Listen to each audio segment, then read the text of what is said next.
Nếu em làm tốt nhiệm vụ này, anh sẽ nhận em về đội của anh. Anh yên tâm đi, em sẽ làm được.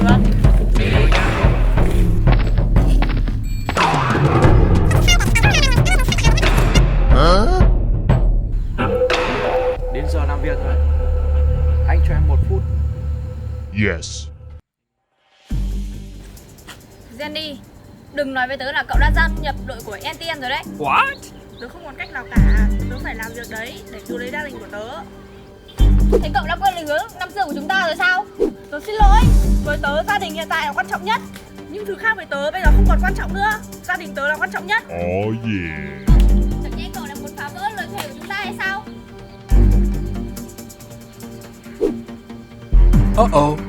Hết 1 phút rồi đấy. Ôi, đưa cho nó.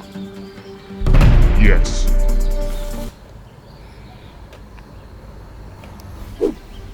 Oh no. Tớ xin lỗi, tớ phải đi đây. Hey. No! What? Sếp cần mày làm nhiệm vụ này. Mày hiểu ý rồi chứ? Tôi hiểu. Aha! Nhận đây đi.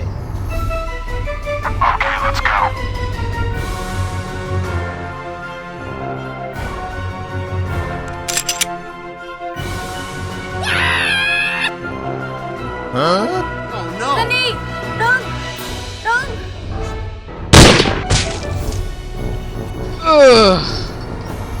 Attack them now.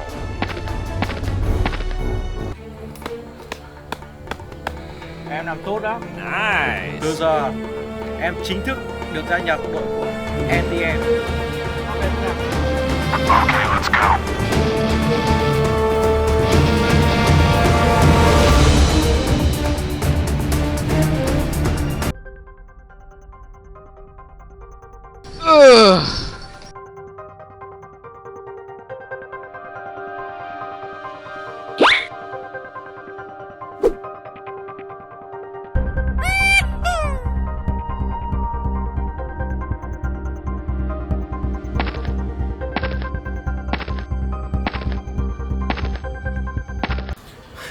Hôm nay em làm tốt đấy.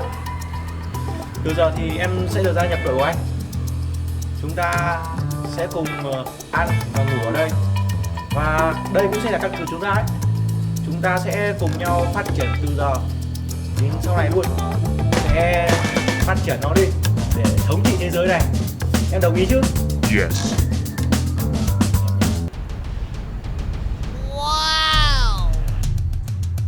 Nice.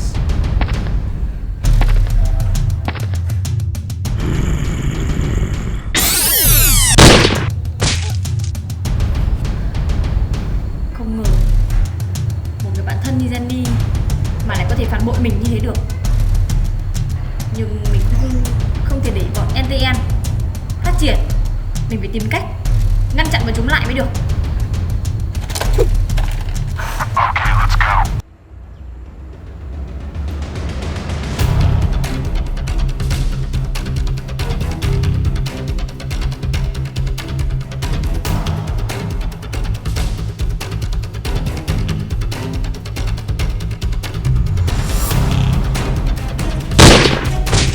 Headshots! Huh? Oh no. No!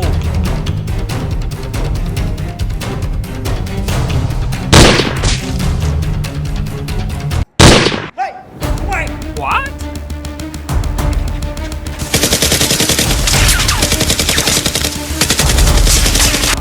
Oh no. Oh no.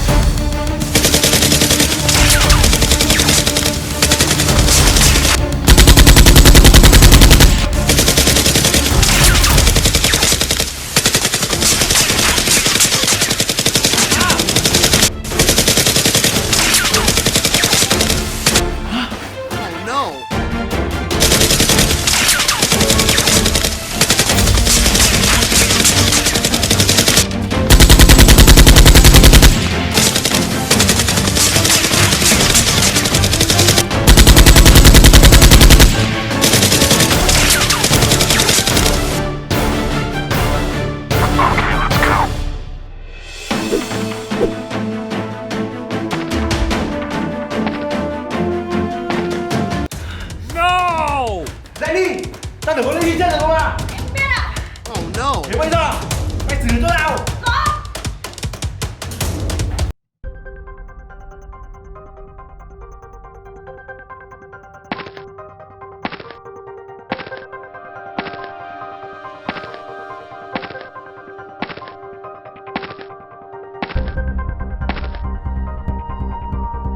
Uh-oh. Hey.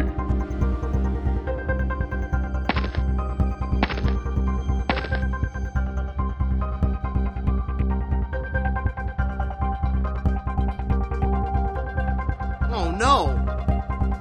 What? Sweet.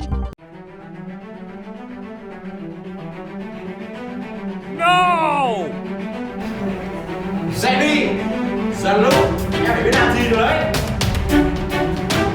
Yes.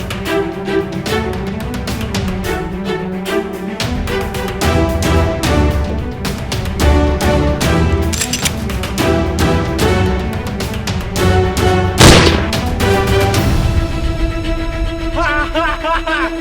Ha ha ha ha!